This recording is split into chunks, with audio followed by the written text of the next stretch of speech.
told me that I must pray for my husband as you see him being attacked by COVID-19.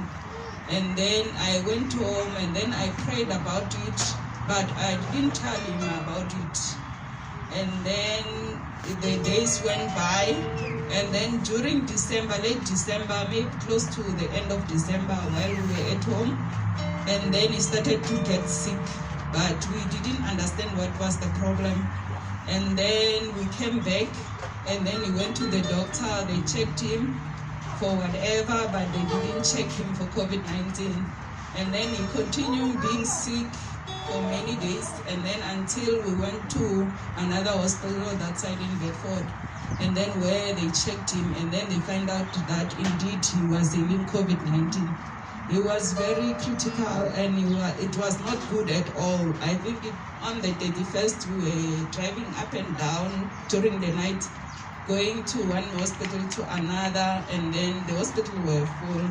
Some of the hospitals, they just turned us back, and then they said it's full. And then we went up and down, and then till late, maybe past 11, and then we went back home and sleep. But it was not nice sleeping with somebody knowing that the person is very, very sick. I prayed to God, and I even called prophet, and then I told him that my husband is sick. And then I think it was the following day, and then the prophet came back because he was home also. He came back, and then I took my husband to the prophet's house, and then he prayed for him and prayed for him, and then again. And then after that, he was admitted in one of the hospitals for 1 day because he couldn't breathe well.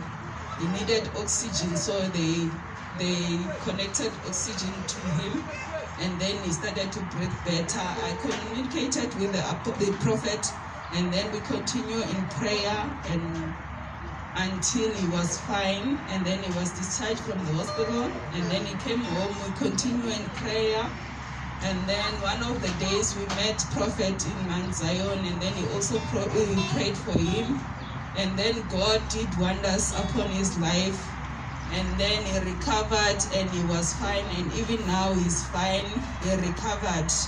And then a week later, I was in the house praying with my friends. It was on Saturday, and then we were praying just to thank God for whatever that he has done into our life, and to pray that God keep us well. Just after the prayer, and then when I tried to call him, and then he told me that he was involved in an accident. It was a very bad accident, but we thank God because the cars were damaged and all that, but he was not injured, not even a scratch.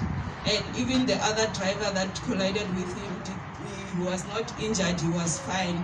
So I thank God for his mercy, I thank God for his grace, because it was not our power or our wisdom, but it was the grace of God, because the devil wanted to do maybe something to him, but the God's grace kept us safe.